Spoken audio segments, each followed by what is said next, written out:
নমস্কার বন্ধুরা, life in মোমেন্টসের একটি নতুন ভিডিওতে আপনাদের সবাইকে স্বাগত জানাই। কেমন আছেন সবাই? আশা করছি সবাই খুব ভালো আছেন। প্রতি বছরই ভাইফোঁটার দিনটা আমি একটু বড় করেই আয়োজন করি।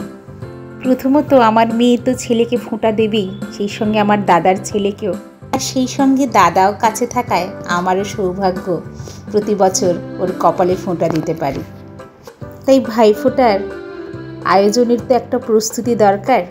এই বুধবার অফিস থেকে ফেরার পথে যা যা দরকার দুজনে মিলে মোটামুটি বাজার সেরে ফেললাম। মিষ্টিও কিনে নিলাম, কারণ ভাইফোঁটার দিন সকালে এত ভিড় হয় না, লাইনে দাঁড়িয়ে কিনতে অনেকটা সময় লেগে যায়।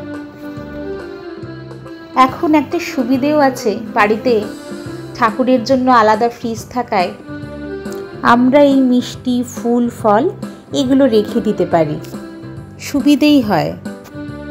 ভাইফোঁটার দিন সকালে একটু তাড়াতাড়ি উঠে আগে একটু ঘরটা গুছিয়ে স্নান সেরে ঠাকুর প্রণাম করে রান্নাটা শুরু করে দিলাম।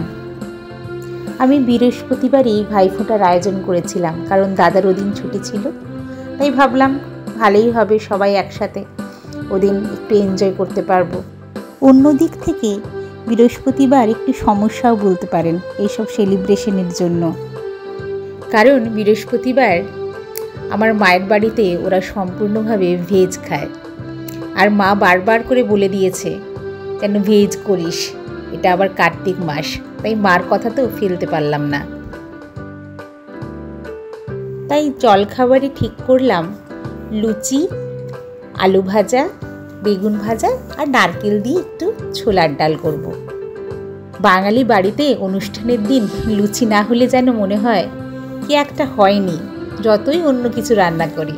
আর সরু সরু আলু ভাজা দিয়ে লুচি খেতে বেশ ভালো লাগে।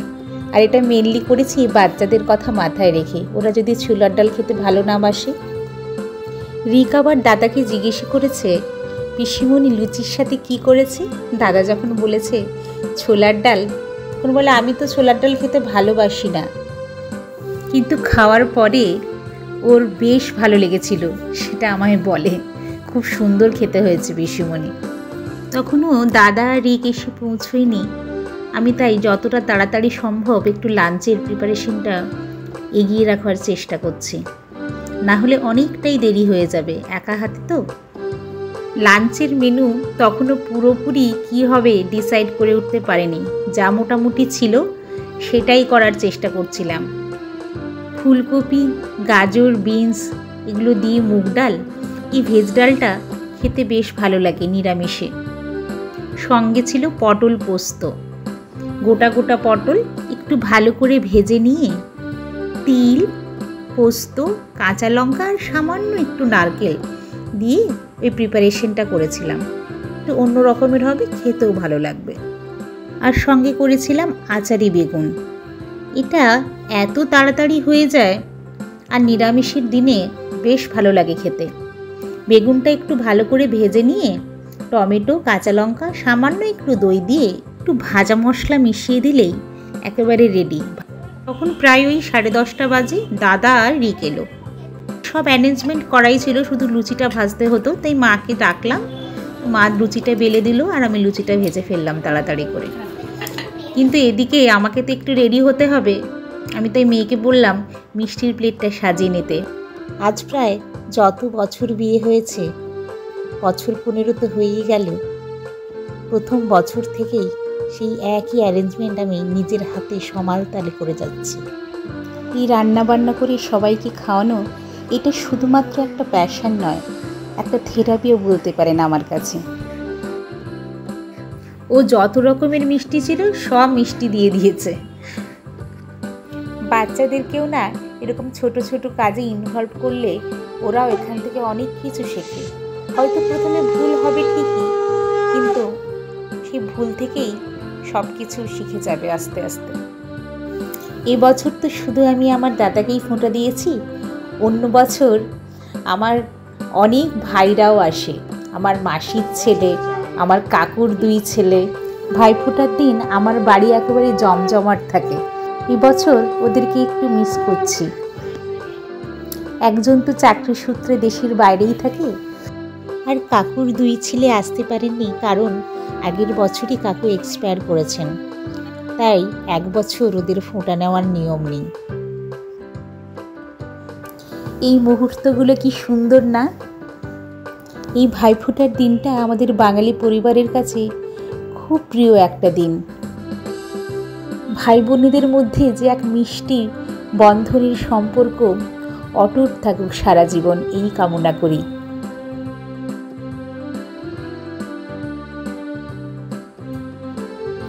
সব শেষে আমার মেয়ে ওর দাদানকে ফোঁটা দিতে বসেছে, আর বলছে দাদানির কপালে দিলাম ফোঁটা, জমের দুয়ারে পড়লো কাটা, যমুনা দেয় জমকে ফোঁটা, আমি দিই আর দাদানকে ফোঁটা। যতবার বলছে দাদান ততবার ক্ল্যাপ দিচ্ছে। কি যে একটা সুন্দর মুহূর্ত না? এই সুন্দর মুহূর্তগুলোকেই জানেন এখন ক্যামেরা বন্দি করে রাখার চেষ্টা করছি, খুব ভালো লাগে। সেদিন সবাইকে ফোঁটা দিতে দিতে বেশ অনেকটা সময়ই হয়ে গিয়েছিল, ওদের ব্রেকফাস্ট করতেও বেশ দেরি হয়ে গেছিল। ঠিক আছে, এক দিন অনুষ্ঠানের দিন তো এরকম হয়েই থাকে। আমি ওদের ব্রেকফাস্টের পর খুব তাড়াতাড়ি করে চলে এলাম কিচেনে, বাকি রান্নাগুলো শেষ করতে হবে, নাহলে অনেক লেট হয়ে যাবে। একটু আলু ফুলকপির তরকারি করলাম, বাট আমি এটা একটু টেস্ট অন্যরকম করার জন্য কাজু আর দইটা একটু মিক্স করে দিয়েছিলাম, এতে টেক্সচারটা খুব ভালো আসে, গ্রেভি খেতেও খুব ভালো হয়। ভাজাতে ভেবেছিলাম একটু চাল কুমড়ো, ওর মধ্যে তিল, পোস্ত, বাদাম এগুলো মিশিয়ে একটু ভাজবো, কিন্তু চাল কুমড়োটা খারাপ পড়ায় প্ল্যানটা একটু চেঞ্জ করতে হলো। চাল কুমড়োর জায়গায় চাল কুমড়োর পাতা ছিল বাড়িতে, ওটা একটু বাড়ি থেকে নিয়ে এসেছিলাম। এই একই পুর দিয়ে, মানে পোস্ত, বাদাম, তিল এই একই পুর দিয়ে এই চাল কুমড়োর পাতাটা ভাজা করেছিলাম। ওটা খেতে যা ভালো হয় না গরম ভাতে, ওটা রেসিপি করে একদিন দেখাবো। আর বাড়িতে একটু পনির ছিল, কি করব তখনও কিছু ভাবতে পারছিলাম না, এসে ভাবলাম আমি কোপ্তাই করি, অনেক দিন করি না। লাস্ট মোমেন্টে যে কোপ্তাটা করলাম ওটাই একেবারে হিট হয়ে গেল, বাচ্চারা শুধু ওটা চেয়ে চেয়ে খেতে থাকলো। ওদিনের মেনুটা প্রথমে আমার বৌদি বলতে শুরু করলো, শেষটা অবশ্য আমি শেষ করলাম। ভাত আছে, স্যালাডে শসা আছে, গন্ধরাজ লেবু আছে, আচ্ছা, আর এটা চাল কুমড়ো পাতা, তার মধ্যে পোস্ত বেটে পাতা ভাজা আছে। আর মেনুতে ছিল আলু ভাজা, ভেজ ডাল, পটল পোস্ত, আচারি বেগুন, ফুলকপি আলুর তরকারি, ছানার কোপ্তা, আনারসের চাটনি, পাঁপড়। পাঁপড়টা আবার আমার হাজবেন্ড এবারে ভেজে দিয়েছে, আমাকে হেল্প করে দিয়েছে, আর মিষ্টি, দই এগুলো তো ছিলই।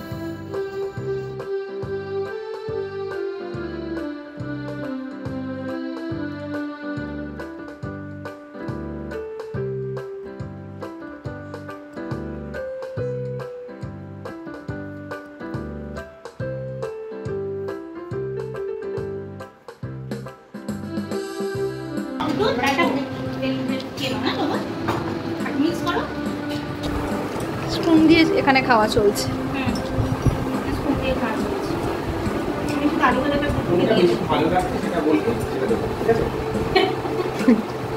তার জন্য সব কিছুকে টেস্ট করতে হবে একদম। একদিকে ভালো হয়েছে নিরামিষ, এত কিছু খেতে সমস্যায় আজকে অনেক কিছু আছে। সবাই বেশ একসাথে খেতে বসেছে, বেশ ভালো লাগে। এরকম এক একটা স্পেশাল দিন যেগুলো মনে করিয়ে দেয় পরিবারের অর্থ কী। দুপুরের খাওয়া দাওয়া পর্ব মিটিয়ে কিছুক্ষণ আমরা রেস্ট নিয়ে গল্পগুজব করে সময় কাটালাম। আর বিকেলে দাদারা থাকতে চাইল না, ওদের কিছু কাজকর্ম রয়েছে, তাই রাতের ডিনারটা ওদের প্যাক করে দিলাম। আমার মেয়ে তার দিদিনের জন্য ক্রুশ দিয়ে বুনে একটা ছোট্ট মানি পার্স তৈরি করেছে, এটা আবার ওর ফ্রেন্ডের থেকে শিখেছে। আমার ওর এই উদ্যোগটা দেখে বেশ ভালো লেগেছে। সেই মানি পার্সটাই রিককে দিল, গিয়ে রিক যেন ও দিদিনকে দিয়ে দেয়। আজকের মতো ভিডিওটা এখানেই শেষ করছি। সবাই ভালো থাকবেন, সুস্থ থাকবেন। আর ভিডিওটা যদি ভালো লেগে থাকে লাইক, শেয়ার আর সাবস্ক্রাইব করার অনুরোধ রইল। আজকের মতো টাটা।